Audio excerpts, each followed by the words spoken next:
एक बार की बात है। सफ़ेद धोती कुर्ता पहने हुए 6 आदमी मिलकर एक बुजुर्ग की अर्थी को कंधे पर ले जा रहे थे। उनकी आंखों में नमी थी, लेकिन उनके चेहरों पर एक अजीब सी गंभीरता और समझदारी झलक रही थी। पीछे पीछे एक वृद्ध व्यक्ति लगभग 80 वर्ष के नंगे पांव धीरे धीरे चल रहे थे। वे हर कदम पर सिर झुकाए चुपचाप आगे बढ़ रहे थे। गांव की मिट्टी भी उस दिन कुछ अलग थी। ना पक्षी चहचहा रहे थे, ना ही बच्चे खेल रहे थे। ऐसा लग रहा था जैसे पूरा गांव उस अंतिम यात्रा का हिस्सा बन गया हो। ये अर्थी थी हरिदेव बाबू की, गांव के एक सच्चे, सरल और ईमानदार व्यक्ति की। उन्होंने कभी किसी का बुरा नहीं किया था और ना ही किसी को अकेला छोड़ा था। गांव में किसी की भी ज़रूरत हो, हरिदेव बाबू सबसे पहले मदद के लिए पहुंचते थे। उनकी ज़िंदगी में बहुत उतार चढ़ाव आए। पत्नी का निधन जल्दी हो गया था।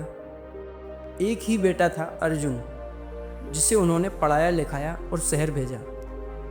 अर्जुन शहर जाकर बड़ा अफसर बन गया, लेकिन जैसे जैसे उसका ओहदा बढ़ता गया, वो अपने पिता से दूर होता गया। अर्थी उठाने से पहले अर्जुन के हाथ में एक चिट्ठी थी। वो चिट्ठी उसके पिता ने अपनी मृत्यु से पहले उसके लिए लिखी थी। उसमें लिखा था, बेटा अर्जुन, मैं जानता हूँ कि तू व्यस्त रहता है, दुनिया की जिम्मेदारियों में उलझा हुआ है, लेकिन बेटा जब मेरी अर्थी उठेगी ना, तो उस वक्त तू मुझे एक कंधा ज़रूर देने आना, क्योंकि उस दिन शायद तू यह महसूस कर सके कि जिस इंसान के कंधे पर तू बचपन में सोता था, दुनिया घूमा करता था, आज वो तुझसे एक कंधा मांग रहा है।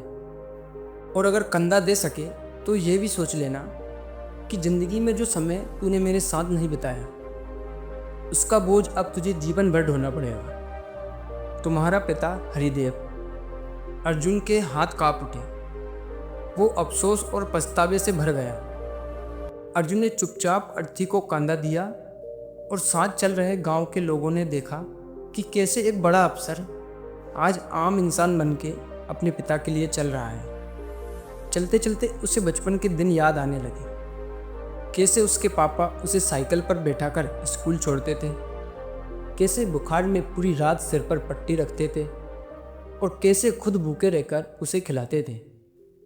आज वही इंसान एक लकड़ी के डिब्बे में बंद था और अर्जुन को अब महसूस हो रहा था कि जो जिंदा था उसे उसने नहीं समझा।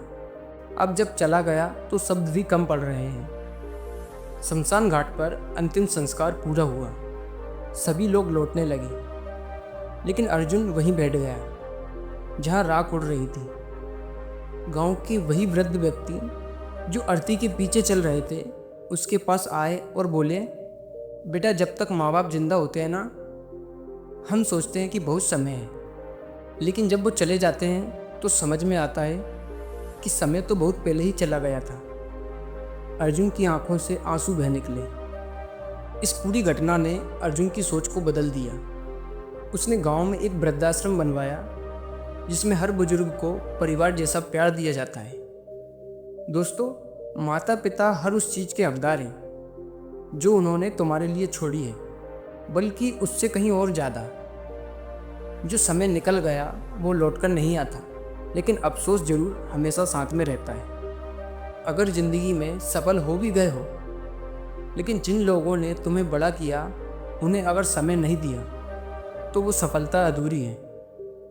आखिरी यात्रा का कंधा सिर्फ रस्म नहीं होती, वह एक चेतावनी होती है कि जिसे तुमने नज़रअंदाज किया है वो अब कभी नहीं लौटेगा। दोस्तों, जिनके बिना हम कुछ नहीं थे, आज अगर वो हमारे बिना है, तो सोचो कहीं हम जिंदगी की सबसे बड़ी गलती तो नहीं कर रहे हैं। आज ही माँ बाप से बात करो, क्योंकि कल शायद आप आवाज़ लगाओ, लेकिन कोई सुनने वाला ही ना रहे।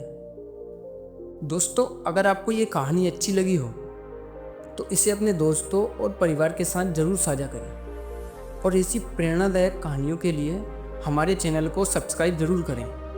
तो मिलता हूँ मैं किसी और रोचक कहानी के साथ। तब तक मुस्कुराते रहिए, खुश रहिए और अपने परिवार का ख्याल रखिए। धन्यवाद।